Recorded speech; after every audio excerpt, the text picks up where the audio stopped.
Broadcasting from Cincinnati, you're listening to the Ringside Reporter podcast. All the news from the world of boxing right here. Well, I'm talking to you the way I want to talk to you. Now, here's your host, Eric Lorda.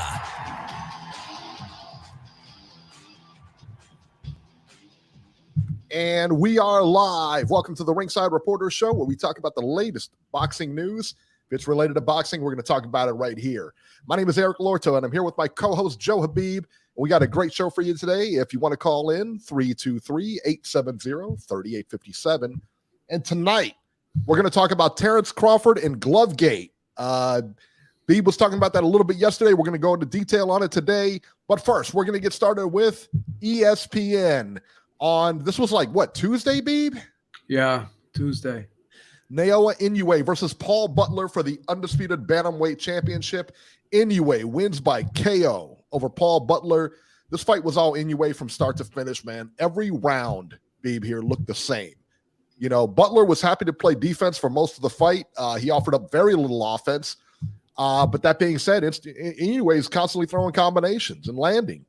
You know, the amazing thing, I tell you, this was the most amazing part about Inoue, is that in the 11th round, he looked just as fresh as he did in the first round. You know, at the time of the stoppage, he was winning by a shutout on all cards. I mean, this was a one-sided shellacking here, man. He's a handful of anyone. After the fight, Inoue seemed to indicate that he may be moving up to 122. Beeb, he's won titles at flyweight, super flyweight. He won the World Boxing Super Series against just a murderer's row of guys there. Undisputed bantamweight champion now. Listen, why isn't this guy, and we'll talk about this in a couple of weeks when we have our year-end review, but why isn't this guy considered pound for pound right now? Is he the best fighter pound for pound? He's got to be the fighter of the year, right? A lot of people do consider him pound for pound, but unfortunately, and I'm guilty of this sometimes, and I was talking to Maestro earlier about it, is I tend to have a bias against the little guy sometimes, and it's not right. It's not right. It's not right, because I have what's called big man syndrome. I'm like in the jungle, I'm an apex predator. I'm, you know, and I kind of. You sure about that? Well, it's been explained to me several times by many people that I am, but sure. You know, this isn't my opinion. This is just what's pretty obvious to the general public.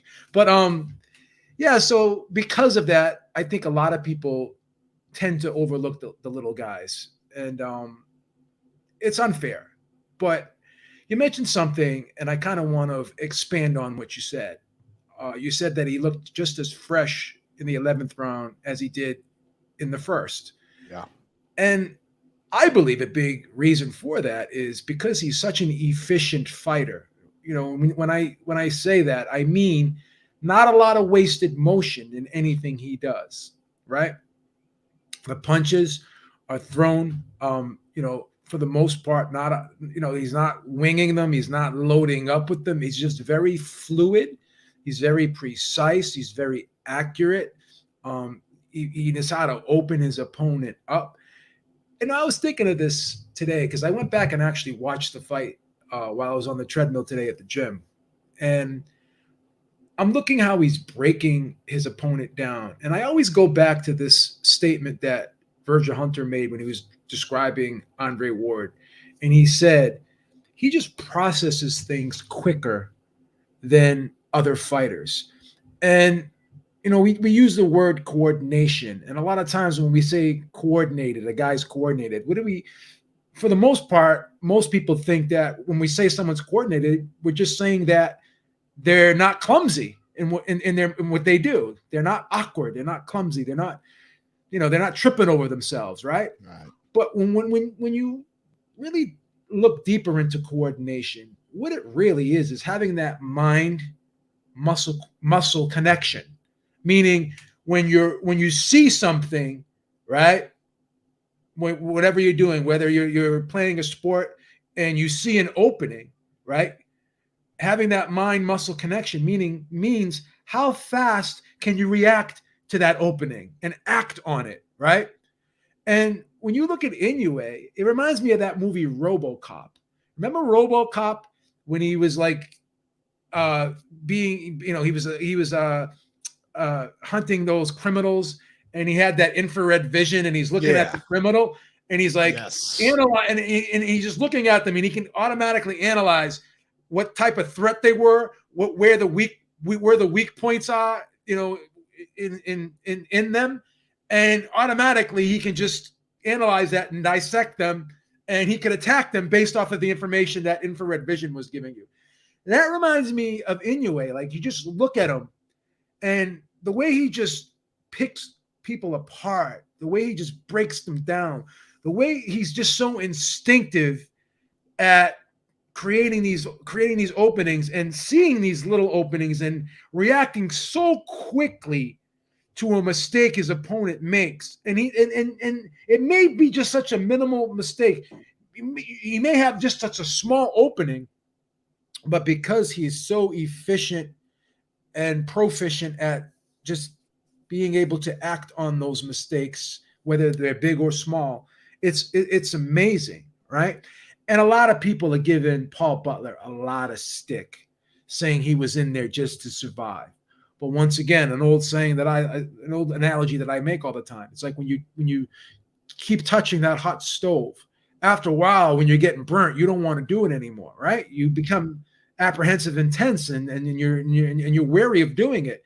So when you're in there with a guy like Inoue, and every time you try to do something, before you can complete whatever you want to do, you want to make an offensive move, you want to throw a punch, but before you're doing it, every time you're doing it, you got 4 or 5 punches coming back at you, and these things are hurting you. That's not easy to deal with. Yeah, and just again to expand upon a point you made. It was like when you got a guy like Inoue in front of you, he forces you a lot of times to keep your hands home because you don't want to deal with the repercussions of giving him those openings, right? So after a while, when you're trying to be offensive, and every time you make a move, you're getting hit by 2 or 3 punches, and like I said, they're hurting you, then you become a little bit apprehensive and a little bit less willing to engage. And he makes guys do that. He doesn't just do that to Paul Butler. He's done it to a lot of fighters. A lot of guys. He's made a lot of guys flinch before, and made a lot of guys like stop throwing a punch in motion because they're second guessing themselves, saying to themselves, damn, am I in the right position to throw this punch without getting hit? Because if this guy lands something on me, it's going to hurt. Not more so than someone else. So do I want to go through with this movement? Makes you think like that in the ring. Yeah. You start questioning everything you're doing because everything you do, you're getting hit, and again, it doesn't feel good because he's throwing hard shots. I think what impresses me most about Inoue is, when he was coming up, you think of the guy as a puncher, if he hits you, he can get you out of there. He's got that kind of power, but it's not just that kind of power. He can box. And he's really good. He's a very good boxer. Butler wasn't winning a round in there. And then I heard someone else say, "Oh well, he's not that good defensively."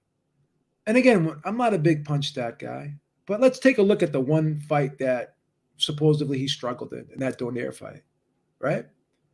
Donaire landed only like 17 or 18% of his punches in that fight, right? So anytime you're landing less than 35% of your punches, right? That means you're not really having a good offensive night as a fighter. Because on average, a fighter would, a good fighter would land about 35% of his punches, right? But even in that fight, Donaire only landed, like I said, 17, 18%. But the fact is, he landed that one shot that got everyone's attention, which actually broke Inoue's orbital bone. And because of that, more people focused on that. It's the same thing with the Fury Otto Wallin fight. Everyone focused on that cut eye. But if you actually scored that fight, it was a 9-3 type fight, right? And Wallin almost got knocked out in that fight. But everyone was focusing on that one moment, just like everyone was focusing on that one moment with Inoue. His eye got swollen and he's over the bone. They're looking at that and they're making that the whole story of the fight. But let's take a look at the fact that he really didn't get hit a lot in that fight. Otherwise, as the fight wore on, he was getting hit less and less. Yeah. Because once again, as the fight wears on, that's when he picks up the pace. That's where the output becomes higher. And as a result of that, the opponent starts throwing less. So Beeb, that would be considered a competitive fight, correct? Correct. I see Jerry is in the chat here, and he has a lot of trouble sometimes making a distinction between a fight that's a complete washout and one that's competitive.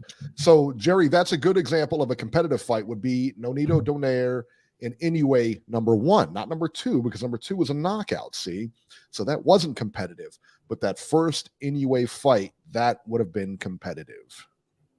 Yeah. Or yes, there you go. Now, the Paul Butler fight, not so much. Now, I know Jerry will probably think it's competitive, but it's not. It's not. Yeah. So there you go, Jerry. Some food for thought for you. There you are. Beeb, how does he do at 122? You got Rais Salim up there, Stephen Fulton. I'll be honest with you. I'm not 100% sure he even gets any of those fights. I don't think Stephen Fulton's not fighting that guy. He doesn't want any part of him. And they're already trying to diminish the guy. Oh, who is he fought? What's he done? Right. They're going to come up with the excuses to not want to fight him. And they're going to be advised to not go near him. And they're going to probably blame it on he's on the other. All of the reasons are going to come. Mm-hmm. They're going to come to the forefront. Oh, he's on the other side of the street. Oh, who's he fought? Blah, blah, blah. The problem I have with him moving up to 122 is there are a good amount of 122 pounders on that PBC side, right? So will he be able to get the big fights? We'll see. Akhmadiliev, Mirjan Akhmadiliev is IBF and WBA, and then Stephen Fulton, of course, WBO and WBC. Yeah, so. But there's a lot of talent there. Yeah, and I don't know. And here's the thing, too. Here's the good thing. If the WBO decides to give him that super championship status, which I believe they more than likely will, then he could force a mandatory shot, and then they would have to fight him. So that's a good thing. That is a good thing. I just thought about that. So that's a good thing. Yeah. So very rare do things happen. So do you think? I think he beats Stephen Fulton hands down, and I think he beats. I would favor him versus Stephen Fulton. Yeah, but it'd be a very interesting fight. I don't know why. I don't know what it is about Stephen Fulton, but I'm not sold on him. I'm just not. Yeah. It is what it is, man. He's an acquired taste. I can appreciate the guy's ability, but some may say he's a little bit too defensive. Who knows? I mean, and here's the thing against Figueroa, right? I had him edging that fight. That was a close fight. Yeah, and it wasn't a.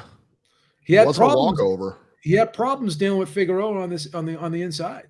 You got to wonder what he's going to do with Inoue. Yeah, and Inoue has a good inside game himself. He's a pretty versatile guy, but he's really good on the inside with the body shots. So, be an interesting fight. Yeah, I think so too.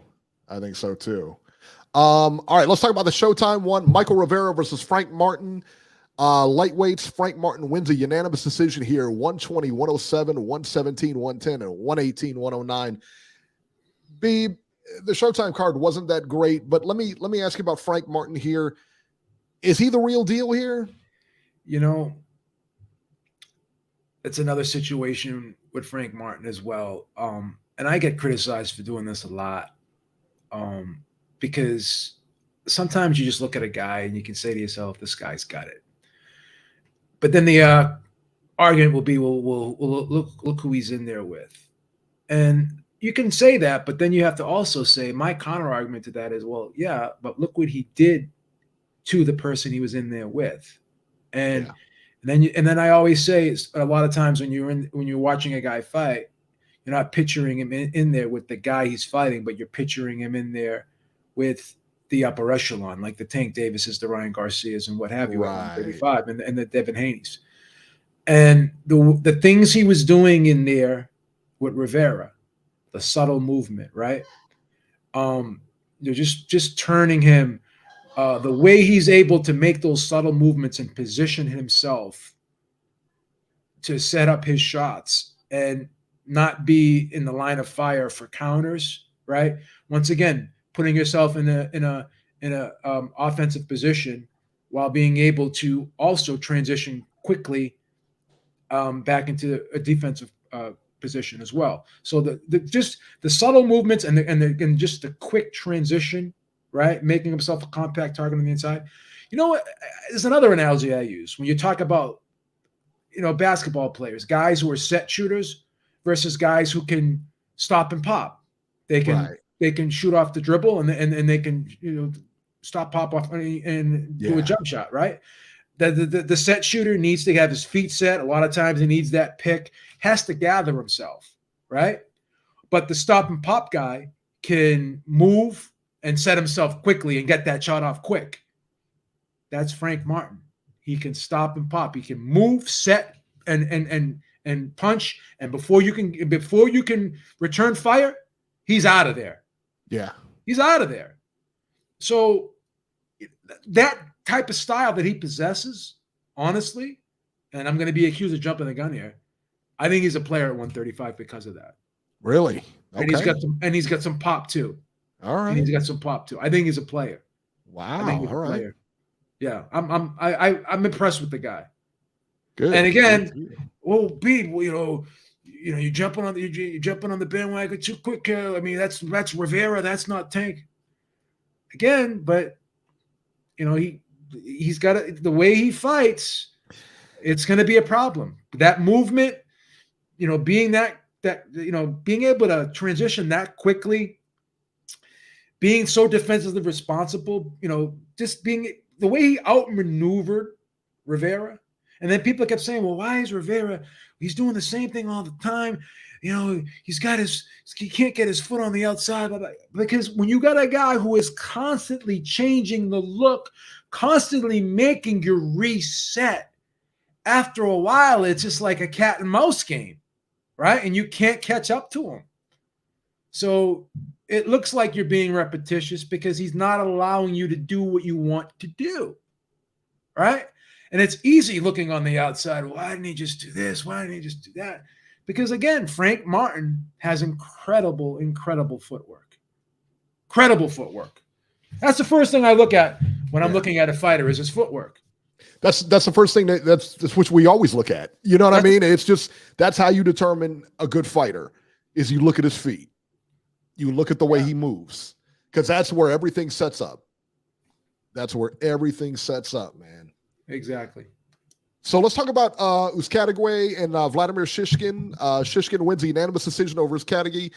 117, 111 twice, and 115, 113. Somewhat of an upset here. Somewhat. I mean, Uzcategui, of course, is the known guy. Somewhat of an upset. What are your thoughts on this? Yeah, I mean, Uzcategui is on the other side of his career. We know that. For sure. And he's taken some punishment in his fights.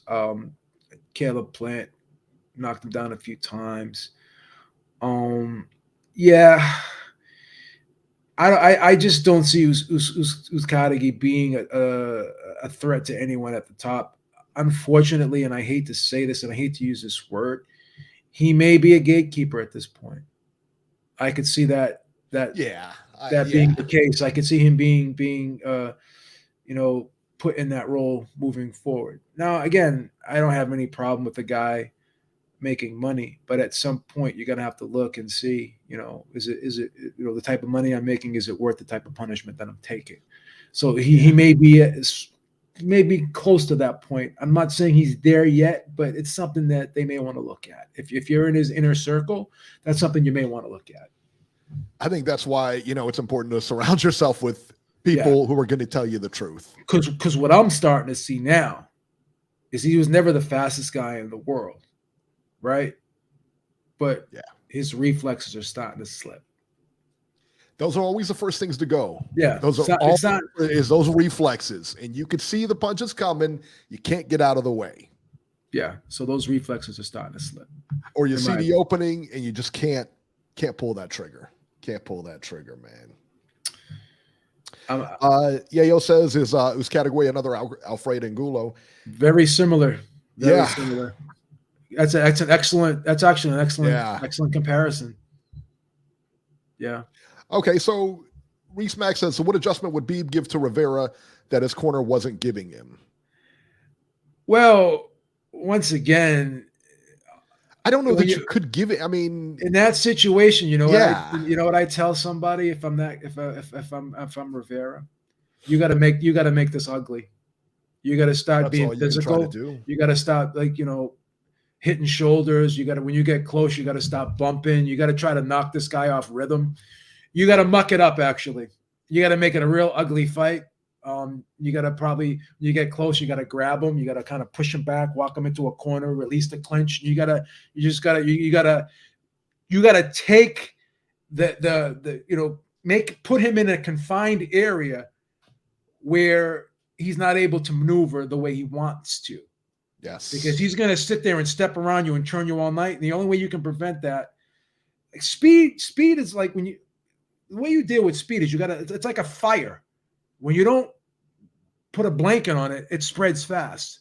When a guy is like that, you gotta put a blanket on him. You gotta be physical with him. You gotta wrap him up. You gotta push him back. You gotta make it an ugly fight.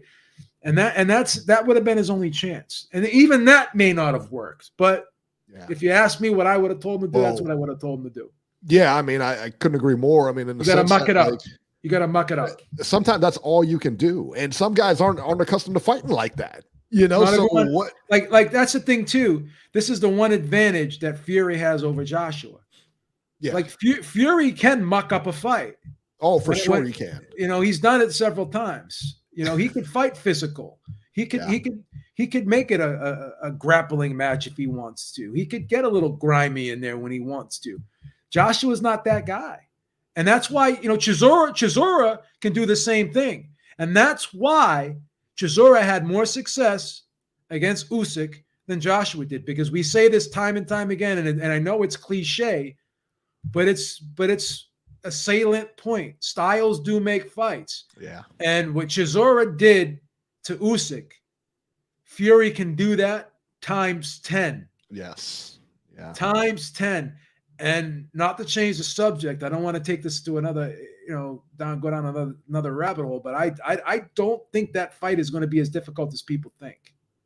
Just my opinion. I wouldn't overlook Usyk, put it that way. I wouldn't overlook Usyk in this fight. I would definitely. I understand, but I understand. He's a very people, good boxer. I think, in my opinion, are thinking this fight's going to be more competitive than what it actually is going to be, in my opinion. Yeah. And again, that's just my own opinion.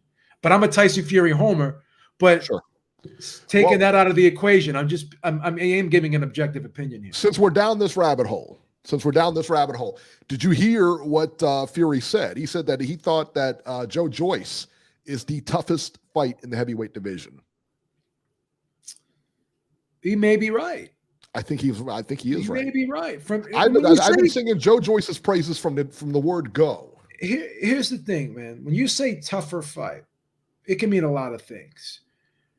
Meaning you're in there with a guy, you're going to be able to hit. You're going to hit this guy with everything but the kitchen sink, and he's going to keep coming at you, right? So from a physical standpoint, it may be a tougher fight. But from a tactical standpoint, you could say maybe the Usyk fight may be harder, because it's not going to be hard for Tyson Fury to hit Joe Joyce. Right. But here's the thing: Joe Joyce, I don't believe, has that one punch knockout power like Deontay Wilder. But what Joe Joyce stamina. But he has the stamina. That was my next statement. You think he has the stamina? Joe Joyce? Yeah. Yeah, I do. To be in a difficult fight, I thought, and I could be. He showed great stamina against what's his name there? Joe Parker. Yeah, he sure did. But see, the thing is this, and again, this is just opinion. We're at this, all we're doing is guessing when we make these predictions. But if Tyson Fury can get up from Deontay Wilder's punch, right, I think he'll be able to deal with Joe Joyce's power, because he'll be able to see it. He'll be able to deal with the the fact that Joe Joyce is a lot slower than him.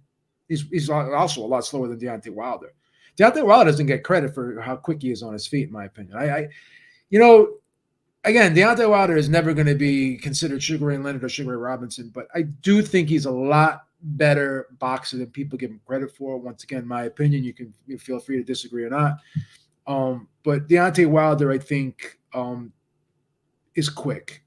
And Fury was athletic. I think he's athletic. I don't necessarily think he's a great boxer, though. I'm not saying he's in comparison to the greats, but I think he's a lot better than people give him credit for. I just don't think he's like Teddy Atlas will make statements like, I don't think Deontay Wilder can even spell box. It's like, come on, bro. Like he's landing that right hand on everybody, right? And he landed it on the best heavyweight of all time in Tyson Fury. And he knocked him down on more than one occasion. Yeah. So there's got to be some type of skill that's enabling him to set that up. I think he's got a very underrated jab, and I think he's got underrated footwork in terms of speed. Sometimes he gets a little sloppy, but there are points in fights where he can set shots up when he's not over anxious and overzealous in there. Right. I would agree with that. All right, let's go to the upcoming fights, and we're going to go to the phones here. Let's see here. I don't think there is anything upcoming here. Let me see what we got. The 31st is the next fight in Tokyo. Kaz Ioka versus Josh Franco for Ioka's WBO Junior Bantamweight title and Franco's WBA Super Junior Bantamweight title. This is the New Year's Eve show in Tokyo. They always have. That. That's it for the year, guys. That's it for the year. And just a side note, we will not be here next week for the 25th. The next Sunday is Christmas. They're actually giving us the day off next Sunday. Beeb Industries has given us the day off, which is unbelievable. Are you going to the company Christmas party? Oh yeah, heck yeah. Robbie was sending me text messages asking. He's not getting it. He can't get in. He's not on the payroll anymore. They took him off. He's on the do not hire list because of a lot of the controversial things he said over the years. What's the matter with you? He's on the do not hire list. I checked the human resources. I went to human resources the other day because Robbie texts me all the time, begging me to come back on. And the human resources said he's on the do not hire list. I can't bring him back. We can't hire him again. Nothing we can do. Nothing we can do. I'd love to have him. We can't even let him be like a temp. I heard he's a party animal. So like Montero and Lee Groves, like they're like per diem employees. Well, we can't even allow him to be a per diem employee. Right. That's a no-brainer. Yeah. All right. Where's Robert at here? Let's bring him on. 530, you're live. There we go. Robert, before we get started, Robert, hold on. Before we get started, on Monday morning last week, I got a call from the Anti-Defamation League. Because of that comment you said about the Mexicans last week, you need to make an apology right now. They want an apology right now. Can you do it, please? Absolutely not. Wow, he's doubling down on it. Doubling down on it. He wonders why he won't be rehired. He wonders why. Come on, Robert. I don't fold like you do. Come on. Wow. It's not a matter of folding. This is a matter of common decency. Hey, you put a little pressure on Beeb and he can't handle the stuff inside. Oh, don't turn this around on me now. Don't turn this around on me now because of those xenophobic those racist statements you made last week. Are you going to justify that? Those were worse than the Donald Trump statements that he made going down the escalator. Hey, Robert, did you get those Donald Trump cards, those digital cards he was selling for $100 each? No, I did not. You bought some of those? I don't care to. All right. No. And he's in so much hot water. If he thinks he's going to get reelected, he's got another thing coming. But as far as the boxing goes,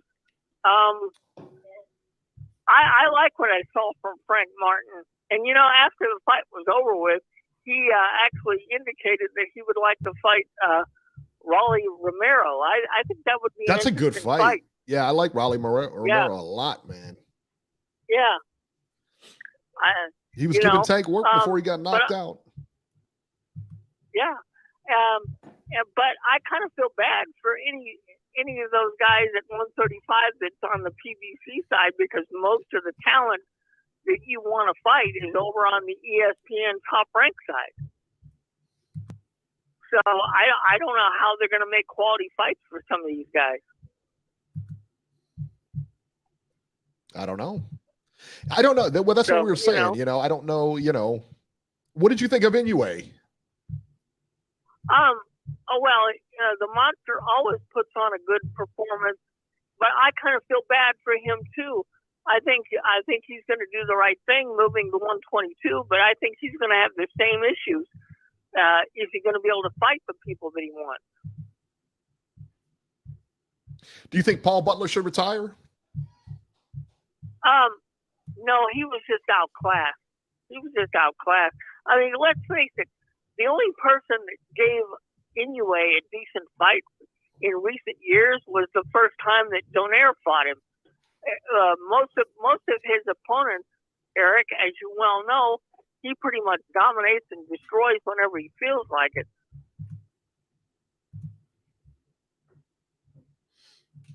So, I agree. Now, I know you're not going to be here next week, but the following Sunday is New Year's Day. Are you going to do a show for New Year's Day too? What do you think? We're going to be hungover?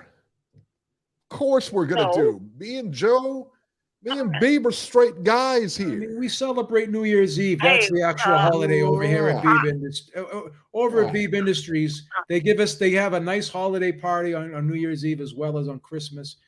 And unfortunately, we can't. I know you've been begging to come to it. I tried. They won't let you in. They won't let you in. Hey, I'm sorry. They won't let you in. I'll see. You know what? That Mexican statement you made. That Mexican statement you made last week. That Mexican statement you made last week was the straw that broke the camel's back. There's no way I can get you in. There's no way I can get you in. Let me tell you. There's no way I can get you in. Eric, I love all these conversations that I supposedly have. Now you want to pretend they didn't exist. Don't make me bring out the recorder. Yeah. Hey, Robert, how about them Bengals, baby? How about them Bengals, son? 20-17 just went up, son. How about it? I want them to beat Tampa today. And besides, if you beat Tampa today, you don't like them. You don't like the Bengals. You were telling me the other day the Bengals suck. Don't kiss his ass. Cleveland yesterday, you can take control of your division, so you need the win. See, that's where you're wrong, Robert. See, we have already taken control of the division just by showing up. That's how we do here in Titletown, baby. All right. Well, no, I want you to get a victory today because no, you don't, Robbie. Stop. The Bengals are better than Tampa Bay. So I hope so. Yep. All right, Robert, we're gonna get running here. That's you sure you don't want to apologize? You sure you want to apologize before we go? All right, brother. Merry Christmas, guys. See you later. You don't want to apologize? You sure? Oh, Robert says no. Robert says he's doubling down on that, man. You hear what he said last week about Mexicans? I did. You're Mexican. I don't think it was in malice. It wasn't in malice. It was the wrong thing to say. Not very politically correct to say. You don't think it was in malice? You didn't hear the tone in his voice, that derisive tone in his voice when he said it? Derisive tone. Horrible. It was horrible. I was shocked. I was almost tempted to edit it out, but I said, you know what? Let the people know. Let the people know what type of person this guy is. That's not bad. Not bad. All right. Beeb, let's talk about this, man. The news this week, the big news this week was Glovegate. So in the 6th round of the Crawford-Avanesian fight, Crawford's gloves seemed to be coming apart, like split. The referee saw the gloves and somehow let the fight go on. Number one is how is this fight not stopped, to get the gloves changed? How is this not protested at the time by Avanesian's corner? And I don't know if it was. Again, I'm watching the fight, no sound, everything like that. So I don't know what's going on. If there's a delay, I fast forward because I'm not paying for this fight. This is, this is why everybody cringes when the fight's not at like Las Vegas or New York and it's a championship fight, because the commissions and the refs aren't that experienced in high-level fights, man. Babe, I'm going to take a ton of heat for this. The referee, I don't believe, should have been in there doing this title fight. Why would you take heat for that? I think it's an accurate statement. Because she was a female referee, and I always take heat for. It doesn't matter. It doesn't matter. I'm just saying, she was a female referee, whatever. And not only that, you know what? She did a bad job. That fight should have been stopped. They should have had a change of gloves, and then the fight should have continued. Yeah, I mean, that's, to me, he's filing a protest, right? And if nothing happens, then I would take legal action. I'd be honest. It's funny you mentioned that. Everlast has accepted responsibility for the welterweight champion Terence Crawford's glove malfunction during his 6th-round knockout win over Abanesian on Saturday in Omaha, saying the issue was not the fault of Crawford, his camp. It was due to a batch of defective leather. This is a huge deal. The fact that they came out and said the glove was defective removes any culpability from Crawford or his team. They've also opened themselves up to lawsuits, if you think about it. I would say the same thing, yeah. This is a very honorable thing that Everlast did. And typically you see companies try to spin this and try to deny. Listen, they came out and owned it, and that is a top shelf company right there. I mean, that is something you do not see. But here's my problem with that. If you knew the batch was defective, then why didn't you just pull the whole line off and just not allow the gloves to be used? Tell him, hey. Well, and you know what? I'm wondering about that because, we know like the gloves were defective. We know they know the gloves were defective, right? Yeah. All right. So there's ways to track that down. There's serial numbers. There's all kinds of purchases, and they keep track of all that. So I got to assume Crawford got his gloves straight from Everlast. Correct. I got to assume that, right? Correct. You got to assume it's big fight. Correct. They're in the gloves. Big fight, big advertisement. I got to assume that they had a guy there personally doing those gloves. Why would you not tell Crawford beforehand? Yeah, these gloves. Why wouldn't you just say, Crawford, these gloves have a history. There's a batch of these gloves that have been made with defective leather. I would advise you to not use these gloves, and we're gonna pull these gloves. We can't let you use these gloves because the leather is defective. And here's the problem too, because Crawford could sue them as well as Abanesian, and I'll tell you why. Because if Crawford can say you knowingly allowed me to wear gloves that you knew were potentially defective, right? What if I broke my hand and I suffered an injury? It's like anything else. When you get a recall from a vehicle, say 10 people had an issue with that airbag in a particular model of car, right? They don't just say, okay, well, that's only 10 people. They recall, they send you out a recall and they tell you, go bring your car into the service department and get a new airbag put in your car. Because I've had several recalls slips sent to my car, because I had my car for a long time now. And all the problems that they were saying that the model had, I didn't have. But because for the sake of safety, I still went and got the service. Now, Everlast was probably thinking, yeah, only some of the gloves were defective, right? There was a batch with defective leather. Maybe we're giving him the batch that doesn't have the defective leather. But for the sake of safety, guess what you do? You get rid of all those gloves, and you don't allow them to be used. So in my opinion, and again, this is my opinion, I know a lot of people are defending Everlast here. I think they were negligent. I think they could be sued for consumer negligence for knowingly putting out there a potential faulty product. On a big stage. On a big stage. This is a big stage. Boxing with Frank Bay makes a great point here. So what would have happened to a fighter not named Crawford had that fight taken place that night? I think we know. Well, I mean, look, if it happened, you know what? I'm not so sure the same thing wouldn't have happened. I'm not so sure the same thing wouldn't have happened. They didn't know what they were doing. They didn't even know how to They had no clue what they were doing. Because as Eric says, they don't have the experience dealing in big time boxing. So they actually choked under. You could hear her say, "We're going to swap the gloves out at the end of the round." No. You swap the gloves out now immediately. That's the rule. You don't know. And you know what else? You know what I mean? Heard? You don't know. Those gloves are compromised now. Now those gloves come off. They go to be checked and all that other stuff. But you get another pair, and then you get to fighting. And you know what else I heard? And I don't know if you knew this. And I talked about this on my video. Ralph actually pointed it out to me, and then I actually verified the Ralphie from the UK. He was on my stream with me. Yeah, he mentioned it because someone was being interviewed on the Boxing Voice, and they talked about this.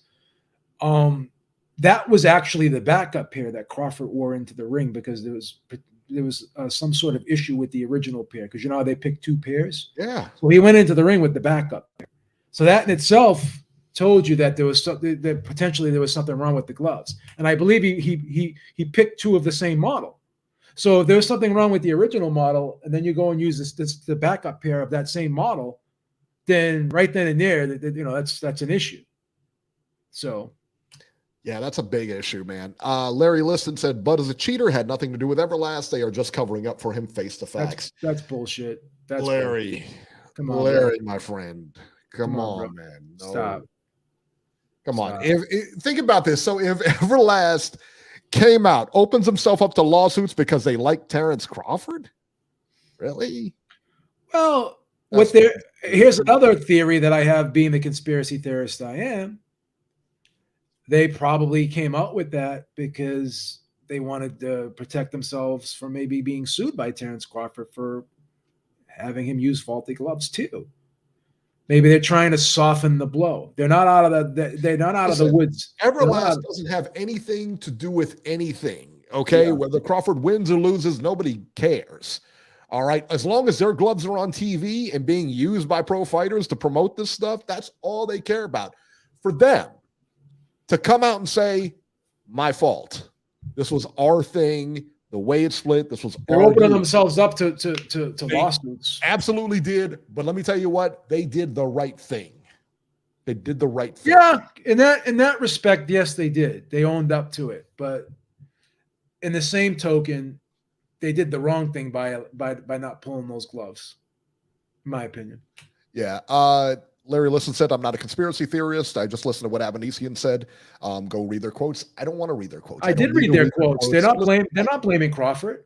I don't need to read their quotes. Listen, clearly it was a faulty pair of gloves. Yeah, no one's blaming Crawford. Right. Avanesian's team has a beef with the commission and the referee and Everlast. Larry Liston apparently does not like Crawford. He said Margarita was stamped down as a cheater for much less. First of all, it was not much less. He had plaster of Paris on his hands. Okay? That was not less. Come on. You don't like Crawford. I get it, but this is stretching. Come on. How could you not know that you're wearing faulty gloves? How could you know you're wearing faulty gloves? You don't feel the leather itself, right? On your hand. You're feeling the padding. You feel the cushion, the padding. Yeah. Yeah. How are you supposed to know the leather is faulty? Again, I mean, I don't know. That's just crazy. Yeah. That's a reach. And Avanesian, of course, has filed the complaint against the Nebraska Athletic Commission. Now, you said in a video yesterday, I believe, that the Athletic Commission is the one that screwed up here.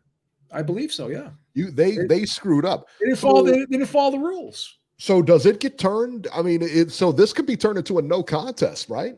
It most certainly should be a no contest because you sent the guy and they identified the issue before the round even started. You can go back and look at the Muhammad Ali Henry Cooper fight when his glove was ripped before the round started. Yeah. They made him change the glove immediately. Right. Anytime there's tape coming off a glove, go to the corner, fix it. It clearly states in the rules the issue needs to be corrected, right? Doesn't say at the referee's discretion, The referee, he or she can choose when it gets corrected or after the round. It needs to be corrected, and it wasn't corrected. Right. So there you go. Ryan Garcia. This is interesting. Somebody had mentioned Mercito Gesta earlier in the chat. Ryan Garcia will not have an interim fight with Gesta because he was the odds-on favorite to get that fight. Tank Davis fights January 7th. He's supposed to face Ryan Garcia after that. So he's got a tune-up fight, and then he's supposed to face Ryan Garcia. Garcia was supposed to have a tune-up fight, but then it stated he just wants to wait and fight Tank. I'm going to ask you, Beeb, does that fight ever happen? Well, I'm going to say something. That move actually gives me a little bit of optimism, and I'll tell you why. Because I've accused both guys of just using each other's name to promote their next fight. And maybe Ryan Garcia was listening to the Beeb, and he's saying, you know what, Beeb? Awesome. You know what, Beeb? We know he does listen. Yeah. You know what, Beeb? I'm not going to have a tune-up. I'm going to be focused strictly on Tank Davis, right? So once again, Beeb, you're wrong. Very few times, during the course of a year, I'm wrong. But he's trying to prove the Beeb wrong here. He's like, no, I'm not using Tank to promote my next fight because my next fight is going to be Tank. So that's a good move on Ryan Garcia because once again, having a tune-up fight, I get it, but like when Sugar Ray Leonard was off of those 3 years and he was getting ready for Marvin Hagler, he actually had a real fight with Quincy Taylor, the former WBC middleweight champion. They used regular gloves. They had no headgear on. And I'm not saying that that's what Ryan Garcia has to do, but you can, get quality sparring and prepare you for a fight. You can have a tune-up and maybe you break a hand during the tune-up. You can get a cut. So, there's pros and cons to having that tune-up. And my argument is, unless you're off for a substantial amount of time, is the tune-up really going to help you? I'm not a professional fighter, but if you stay in the gym, if you're training and you get the proper sparring, I think you'll be fine. Yeah. So I think Ryan Garcia sees it the same way. So that's just my opinion. Now, listen, man, this is interesting too because Gervonta Davis has a case in February. And it sounds like prosecution has been turning down some plea offers that don't include jail time. And it sounds like jail time is a real possibility here. Really? Yeah, it says Davis is accused of, on November 5th, 2020, he's accused of fleeing a scene of an accident involving four people, including a pregnant woman. Davis is facing 14 charges, including failure to immediately return and remain at the scene of an accident involving bodily injury. Smith, one of the, let's see here, the pregnant woman, Jair Smith, said she was trapped in a smoking vehicle while screaming. According to the Baltimore Sun, she claimed Davis, quote, looked me in the eyes and never came over to help. Smith said her knee was seriously injured and that she's unable to play with her kids, work normally, blah, blah, blah. She's also pursuing a civil case against Davis. The other three alleged victims all settled those civil cases against Davis. None of the three objected to the proposed plea deal. So that's a big one, man. I'm going to be honest with you, man. Interesting. I'm going to be honest with you. Because of the circumstances of this whole situation, at the very least, he's going away for he may go away for 6 months to a year. Yeah, if he does a year, he's probably going to get, 3 months? Don't you do like a 30-year sentence or something like that? I'm gonna be honest. I think he'll have like a similar situation like Floyd had, where we got put away for 3 months or whatever. He's gonna see some type of jail time, in my opinion. I could be wrong. Yeah, and he probably should. He's been in a lot of bend-ups. You know what I mean? He's been in a lot of stuff. He's a lot like Bronner, where he gets in a lot of stuff that he probably shouldn't be. He's too, you're past that in your life, man. You either got to make a decision. You're either going to do this. I'll tell you one piece of footage that I found extremely, extremely disturbing. In public, he got in an argument with his girlfriend. I think he was at a game, and I remember, the basketball game or whatever. Yeah, visibly put his hands around her neck and choked her in public. I was Yeah. very, very disturbed when I saw that footage, and it Oh, for sure. made me not like him after seeing that. Yeah, he's definitely. I mean, they're he's definitely got something with him. Yeah, he's not. He can, he's got some issues, bro. All right, let's go to the phones here. 410. I am the king of Baltimore, and you are my peon. 410. Please go. Hey, Jerry. We don't have a king here in Baltimore. Hey, Jerry. You can be that. Hey, Jerry. Come How on, about Jerry. those Bengals, son? Yeah. Hey, how about those Bengals? How about them, son? Yeah. How you liking them now? Yeah. First team Burrow I wouldn't Horde. talk too soon. There's still Yeah, a quarter I'm left in the talking game. now, son. Okay. How you like them? Right. Well, How you like them? I don't like them at all. How you like them I now? don't like them at all. How you like them now? I like them now, less now than I did before. Jerry, what can we do for you today? Yeah, Bud Crawford, it should be a no contest simply because the commission didn't follow its own rules. It's not the ref's fault. She didn't make that decision. The commission did. You can see her go to the corner and consult with the commission, and then you hear her say they're going to let it go another round. She was doing a fine job, I thought, up until that, staying out of the way, keeping herself in good position. But she didn't make that decision. The commission did, and because of that, the fight should be ruled a no contest because they didn't follow their own written rules. Now the question becomes: Are you just kind of making the same point me and Beeb did a little while ago? I'm just saying. I'm just asking questions because you seem to be going over the same points. I don't know. I'm just giving my input on, okay. on the situation. I didn't know. And if you, I didn't know. Yeah, Eric, I'll go back to what it was. Maybe it's parallel. Maybe it's parallel thinking, Eric. Maybe he shares our opinions. I mean, please cut us some slack. Well, it wasn't exactly the same point because you guys were kind of blaming the ref, but she didn't make the decision. The commission did. So it's a different point right off the bat. But secondly, I think personally that the Abonetians team is claiming that the gloves that Crawford was wearing were not the gloves that were approved by the commission in the meeting prior to the fight. And it looked as though Crawford's gloves matched his outfit. If you look at them, they're not the same color as well, Jerry, Jerry, excuse me for 1 second. I apologize for interrupting. What I heard was he wore his backup gloves instead of the first pair that he chose. So they picked two pairs. He wore the backups instead of the original. And someone I did boxing. Well, then it just so happened.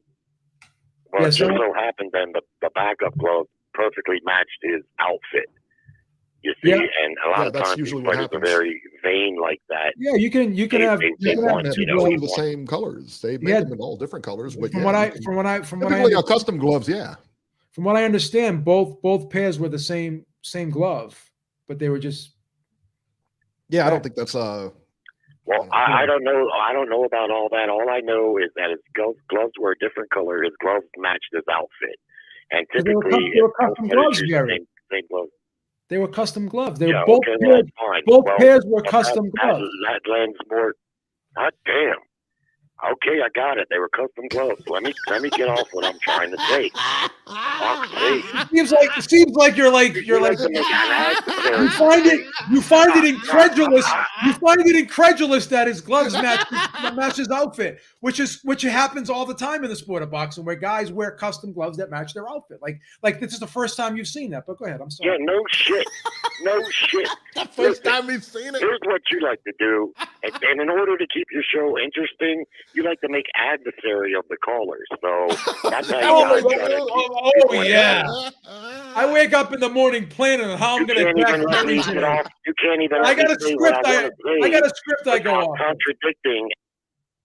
Yeah, I got a script I go off. You can't even let me say what I want to say without contradicting every single point that I'm saying. Let me finish what I'm saying. I think something fishy went down with Bud Crawford not using the gloves that were approved by the commission. He wanted to use the ones that matched his outfit. Yeah, that's what I'm getting at. And Avenetian's team is claiming that those gloves that he wore were not the gloves approved by the commission. So they were approved. They were the backup pair. Both pairs were approved by the commission. He wore his backup pair into the ring. That's incorrect what you're saying. Okay, well, guess where I got most of that? Right off of your show the other night when you said Team Avenetian is claiming that those gloves that he wore were not the ones I approved claimed in the they meeting. weren't the original. Blast. I complained they weren't the originals. I said he wore the backup pair into the ring. That's what I said. You can go back and listen to it. Do you know that for a fact? Yes. Do you know that for a fact? Yes. Okay, how do you know that for a fact? Because it was said by Avenetian's team. He wore the second pair. I read the quotes. He did not wear the original. He wore the backup pair into the ring. So where the controversy lies is what happened to the originals? Was there a problem with the originals that he had to wear the backup pair into the ring? Because that doesn't happen very often. A similar situation happened in the Dillian White Oscar Rivas fight, where he didn't wear the original pair, he wore the backup pair. And it does kind of raise a red flag on why didn't you wear the original pair that you chose? That's the controversy. You can't wear, it's impossible to wear a pair. You can't wear a pair of gloves that has not been approved by the commission. They won't let you do it. Hey, Beeb, let me ask you, was there a check done on those gloves immediately after the fight? There should have been, right? There had to be. I would assume if protocol was followed, yes, there would have been. But they were in Nebraska. Protocol clearly wasn't followed at any point here. So you got to wonder, and Larry Listen brings up a good point, an immediate check should have been done, 100%. Yeah. Now, whether an immediate check was done, I don't know. But both pairs of gloves were approved by the commission. That's why you can't make a statement. That's why you can't make a statement like you can't use the gloves unapproved by the commission. Look how much you can't do it. You can't do it. They won't let you do it. They won't let you do it because when you, I'll tell you the process. What happens is when you pick the two pairs, right? They take them and they package them and they take them and then they're taken away and those are the gloves that you have. Those are the gloves that are put on that table, the two pairs. And that's it. That's the process. You can't bring a foreign pair of gloves. They sign off on the gloves. Okay. That's what they do. You can't bring a foreign. You can't go down to fucking Dick's Sporting Goods and buy a pair of gloves and bring them into the ring. You crazy? Bieber, you making an adversary of the guest again? He's making an adversary of himself. Did you not fucking see Marcos Madonna with approved gloves by the commission that Mayweather refused to fight him while wearing those fucking gloves? That's his choice. That's his choice. I've been in the dressing room of professional fight cards in small towns like here in Baltimore, and I can tell you. Do you empty the waste baskets, or what do you do? Get away with. I look for queens like you. Nice. Yeah. So, lastly, Everlast couldn't have known that the gloves were defective. They would never have risked their brand and purposely and knowingly let them use defective gloves. They got thousands and thousands of gloves. Obviously, they're saying that the gloves that they found out that they were defective. They wouldn't have let them use defective gloves purposely. Why? When they got thousands and thousands and thousands of gloves. This is what happened, Jerry. They had that brand. And a batch of that brand was defective, right? It's like anything else. Like I used the example with the car. If 10 people report, did they know that let me finish. Let me finish. Why? You don't let me finish? Once again, because I actually make intelligent points. So if 10 people say a certain brand of car, they had a problem with the airbag. Every person that owns that car gets a letter in the mail saying, bring your car in to get checked, and they take a look at the airbag. So even if there was a portion of that brand of glove that was defective, and you don't know which exactly ones are going to be defective and one aren't going to be defective, for the sake of safety, guess what you do? You'll pull the whole line off for the sake of safety. That's it. They were playing Russian roulette. Call the execution at Everlast. You apparently know better than they do at Everlast, making thousands and thousands. No, I do know better than Everlast. Over decades. I do know better than Everlast. You know why? You don't know shit. I do know better than Everlast. You know why?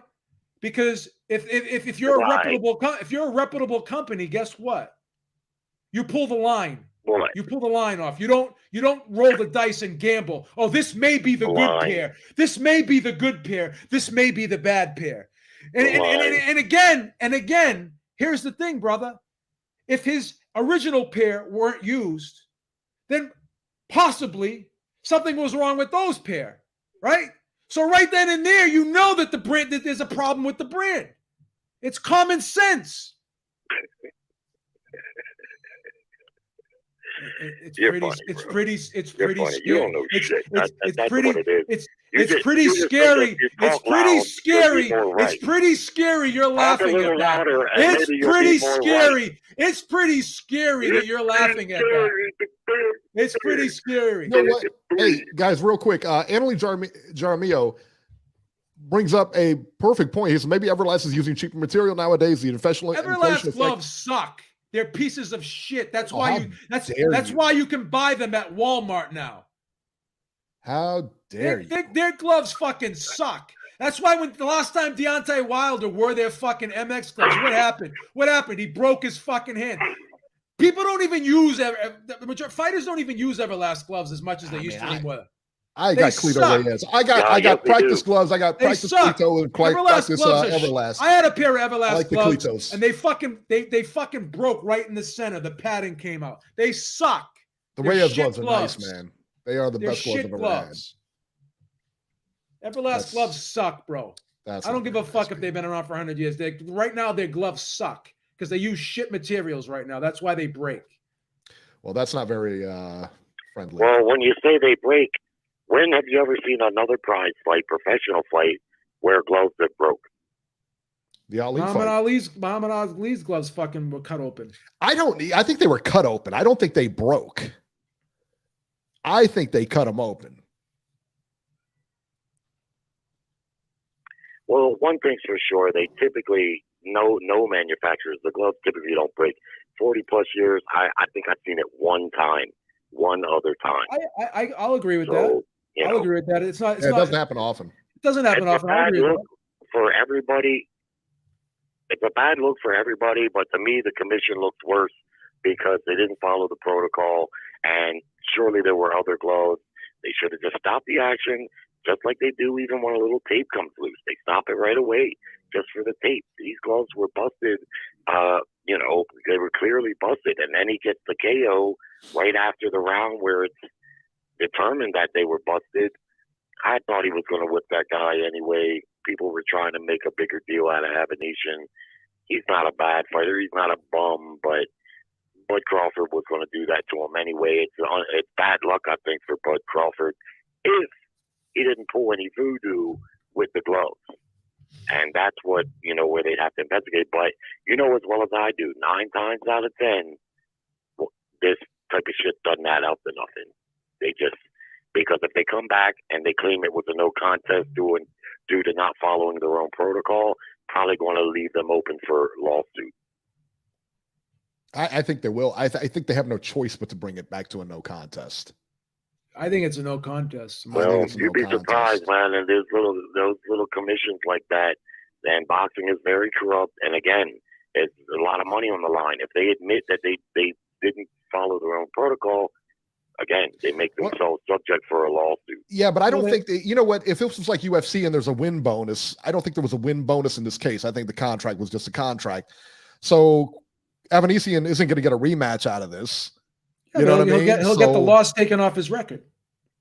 Yeah, I mean, to a no contest, but really, what's he really gain out of this? He's not going to gain a rematch, which is what he's trying to angle for. No, he won't get a rematch. Yeah, he's not getting a rematch. He can sue for damages. No, I said lawsuit, possible lawsuit. It's possible. He'll get the loss taken off his record. He could sue for damages. He'll get compensated. I mean, he made a lot of money for this fight. Think about it. He did. Think about it. Everlast has already admitted that the leather was faulty. If the commission comes out and admits that they didn't follow their own protocol, there's liabilities right there. Well, can't Everlast be sued too for admitting? Can't Everlast be sued as well for admitting that they had gloves that were faulty? They knew the leather. They knew that batch. I would imagine. Yeah, absolutely. Because the commission for not following their own rules. There's a lot of consumer negligence right there. If you knowingly sell somebody a product that you know is defective or potentially defective, then you're committing consumer negligence. Well, there's sides to that, because if you do so many, they can call a recall, but otherwise they don't have to call a recall. You know what I mean? It depends on the product. That's another good point. Jerry, we're going to get running, man. Let's talk about this here real quick. So again, it's like the recall thing. If the price, how did he say, if the price of lawsuits equal how much, you know what I mean? If they can sue them and it's going to hurt them, then they're going to do a recall. But if it's not going to hurt them, they're not going to do a recall. And I think what they're going to claim is that there was a small batch of bad leather. That could be their argument, that there wasn't enough. That's going to be the argument. What their argument could potentially be is it was only a small amount that were defective, and he just got that from that small batch. It was good. I mean, that's also another thing to look at as well. Yeah. But to sit there and think that someone's just going to go to Dick's Sporting Goods and bring a pair of gloves in the ring that the commission did not approve. I mean, come on. He used his backup pair. And I read the article, and Avanesian's team said he used his backup pair. And their beef was, why did he use his backup pair? What happened to the original? You know, and that's a fair argument. That's a fair concern. Yeah. It's not like that he wore a set of gloves that weren't approved by that's a false statement. That's never been mentioned. It was never the whole issue was never presented. That wasn't the correct issue. And I know he talked about the Floyd Maidana thing, but that was over the kind of gloves he wanted to wear. Well, the commission approved commission approved the gloves that Maidana was going to wear. Right. And he didn't like them. Right. And what did he end up doing? He ended up paying Maidana extra $1 million or something like that. Yeah. So, I mean, it is what it is. And then he was going to pull out of the fight, and Maidana was going to lose the payday. So he did what he had to do for to preserve the payday for himself. There you go. Real quick, let's see here. 917, New York. Yeah, good evening, Joe, Eric. Thank you for having me on. It's Maestro. How's it going? Maestro, how's it going? Did you hear that last call, man? Not bad. I caught the tail end of it. I stepped away from watching the show for a moment. I'm not quite sure I understood the linear logic of what was being stated.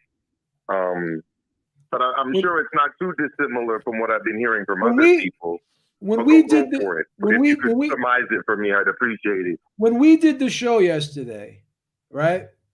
Didn't we say, because we were reading the article, right from the quotes from Team Avanesian, and we said he wore his backup pair in the ring instead of the originals. Wasn't that what we said yesterday? Correct. Now he's trying to say that, and if you go on to the bot store, go for it. He's trying to say, right, that he wore a pair that was not approved by the commission. Right. That doesn't happen. That is a totally incorrect statement, and he's lying and saying that I said yesterday that he used a pair that wasn't approved from the commission. No, I was reading the quotes from Team Avanesian. No, you never said that. Never said that. Never said that. You never said that. And you can go back and listen. What I said, I was reading from the actual quotes from the article from Team Avanesian, and what they had said was why he wore his backup pair in the ring. What was wrong with the originals? That was the issue, and that's a red flag as well. If someone's wearing the backup pair as opposed to the originals. Why? I'd want to know that. No, I mean, it's a valid question, Joe. And I'm sorry, but the logic of the whole Everlast claim of, well, you know, we knew that there was a bad batch of leather, so we sent an extra pair of gloves. I mean, I said this earlier with Kenny T. I mean, that's like Toyota sending you a car, a Camry, that has, you know, faulty brakes and saying to you, well, you know what, I sent you another one that also has faulty brakes, so we're all good. Like, that just doesn't make any sense. I mean, the first car's brakes are faulty, you get into an accident. What good is the second Camry that also has faulty brakes? So what you outlined is what a company should do. As soon as they notice that there's an issue with their product, there should be an immediate recall. And I find it hard to believe that they didn't know that the batch of bad leather was a problem until after the fight. Because, I mean, how would they just discover it within, like, what was it, 48 hours and then release a statement so quickly? To me, it's pretty clear that they knew that there was a batch of bad leather, that these were poorly made gloves ahead of time. And it's kind of implicit in their press statement. Does that make sense or no, what I'm saying? Well, what I said to Eric was they probably made that statement to try to soften the blow for themselves, and because Crawford could have turned around and sued them, because he could have said, well, you gave me these gloves and they broke open. I could have hurt my hands, or I could have unintentionally did some damage to my opponent that would not have been right. You know, I'm potentially fighting with gloves that padding's coming out of them, and I'm going to be have this unfair advantage. You're putting me in a bad situation. So by them coming out, maybe they were trying to say, you know, try to soften the blow so Terence Crawford wouldn't immediately like attack them and sue them. Possibly, I don't know. You know, let's make it clear too. Everybody, not just Avanesian, everybody has got a litigation claim here. Correct. Everybody. So, yeah, you know, absolutely. And especially since Crawford was wearing the gloves. Do you guys, I don't know if you guys follow basketball at all, but a couple of years ago when that guy Zion was playing at Duke and he made a cut. When his Nikes exploded. His Nikes exploded when he was at Duke. Yeah. And like he made a cut and that shoe just ripped. Like his foot was planted and that shoe just. Did he get hurt? Blew. No. Luckily he didn't. But, you know, this guy is a first round draft pick at that point. Right? He could have sued Nike for a lot of money. And I think they gave him a deal. Like there was something going on there. Yeah, we're going to give you free Nikes for the rest of your life. And we're going to give you, the signing bonus, you know, some stock options and whatever. Oh, for sure. Whenever you're in town, you can eat at the Nike headquarters cafeteria. I'm sure he doesn't have to work. I know he still does, but I'm sure he doesn't have to. But, you know, again, he could have sued them and he was wearing the shoes. And same thing with Crawford. I could say that he was more in danger because he could have broke his hand. He could have, I mean, there's a billion scenarios in there. You know, he could have hurt this guy. I mean, not to mention the fact that people out there would say that he knew that the gloves were bad or he was trying to get a competitive advantage. So there's also a stain on his professional kind of name as well, possibly. But sure. Joe made an excellent point. You know, I work with a teacher who teaches alongside with me, and he's still an active amateur boxer fighting in the elite division. And I mean, when this happened, he pointed out to me that he had been at, what was the name of the store again? If it wasn't Burlington Coat Factory, it was TJ Maxx the night before. And there were a pair of Everlast gloves, you know, those red stickers on them being sold at 50% off. I mean, I made this comment to Joe earlier when we were speaking on the phone. To me, Everlast is a company that has decided to focus a lot of its business on the cheap consumer discount market. And I mean, to me, this is evidence that their professional product is now an inferior product. You do not see this happening with Winning. You do not see this happening with Colecto Reyes. You do not see this happening with Grant. You do not see this happening with Patton or with other gloves. It is now a discounted consumer goods brand. And why any fighter would fight with these gloves, unless they're being paid and they're being sponsored. That's the only reason why they would. Which That's the only reason why they Aerosmith is, would. which Wilder is.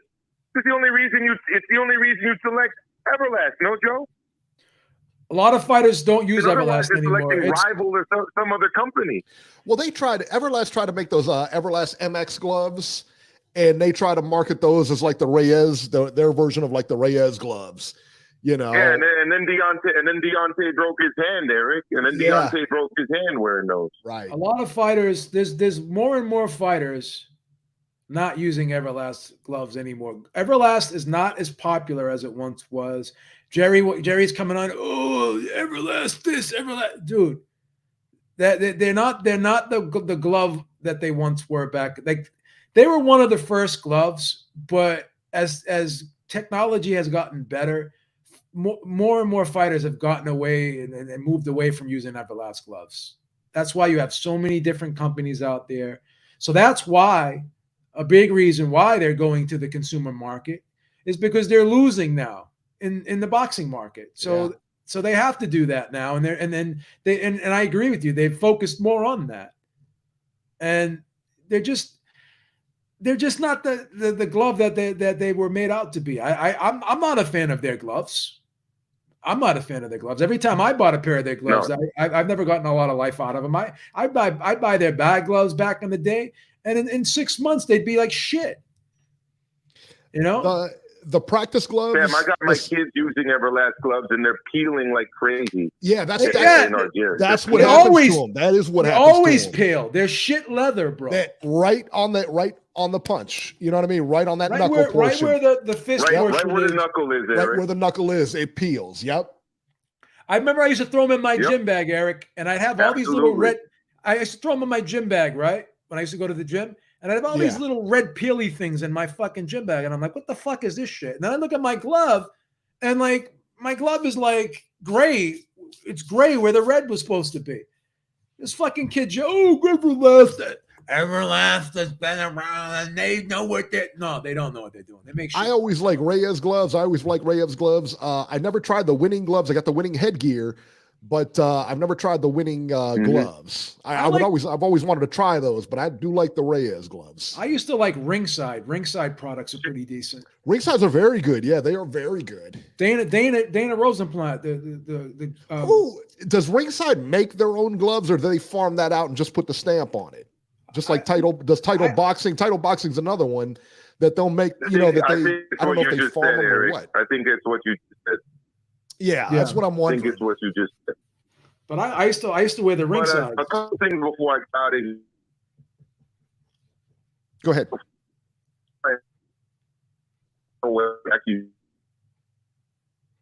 We got you on a bad connection. You're cutting in and out on us. Lose him? All right. Yeah, I think we might have lost him. Yeah, his connection is bad. Yeah. He's going in and out. All right. Yeah. All right. Sorry about that, Maestro. We had to do that. Your connection's just in and out. We can't hear you. Yeah, bad connection, bro.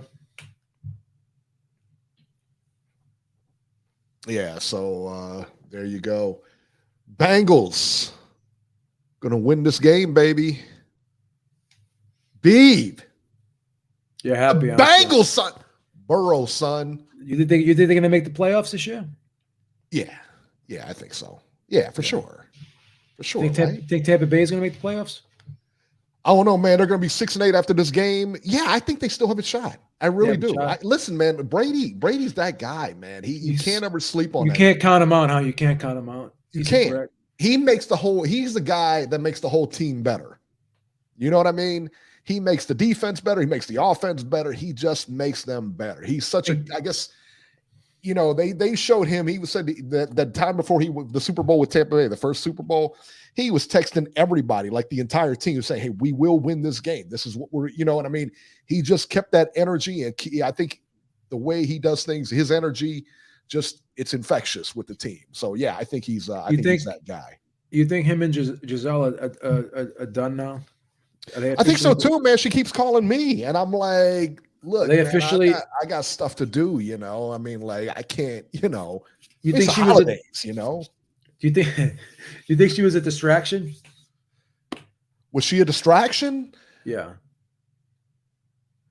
I think her nagging him all the time. You know what I mean? I think her nagging him all the time about quitting and everything like that. Yeah, I think that was a distraction. You think she really wanted him to retire? You think that was the problem? I think it was, yeah, but I don't think that he wanted to retire. But I don't think he's playing good because of this. You know what I mean? I think it still takes a lot out of you going through the drama. It still takes a lot out of him because I think they're suing each other now or some nonsense. Oh, you know, crazy. Listen, 99 problems, son. You know what I mean? Right. 99 problems. And so between the fact that he's 45 or something like that, or I don't know how old he is. He's getting up there, man. He's getting up there. Touchdown Bengals, baby. 33-17, son. 33-17 Bengals. 2 minutes left, baby. It's all over but the crying. It's done. Over, son. Yeah, Robbie calling in trying to like kiss your ass, pretending he likes the Bengals. The other day he called me, man. He said the Bengals sucked. He was telling me the Bengals were horrible, man.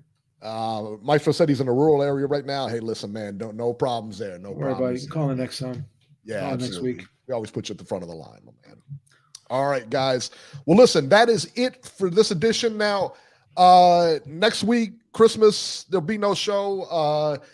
But the week after that is New Year's Day. There will be a show then. That much we can say. It'll be the year end. We'll do the year end stuff. The year end annual show. I never do like the year end stuff, but I always it's funny. Like I never look forward to it, but once I'm in it, I like it. You know what I mean? I like it. Because it gets interesting because people call in, the chat will have their opinions. It's good it's good to have an interactive show when that's the topic because it's interesting to see everyone's input on it, you know? Yeah. Reese Mack said he's going to celebrate the birth of little baby Jesus. There you go. Good for you, man. All right. Good deal, man.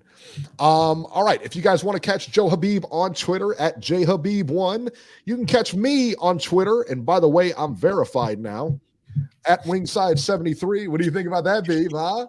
Awesome. Your man's verified now. That's right. Best $8 you ever spent. That's right. You can find our YouTube channel at ringsidereporterlive.com. And guys, we'll see you next week. Actually, no, we'll see you in 2 weeks. Guys, have a good holiday. Be careful. Be careful. Have a great holiday, okay? Merry Christmas, Jerry.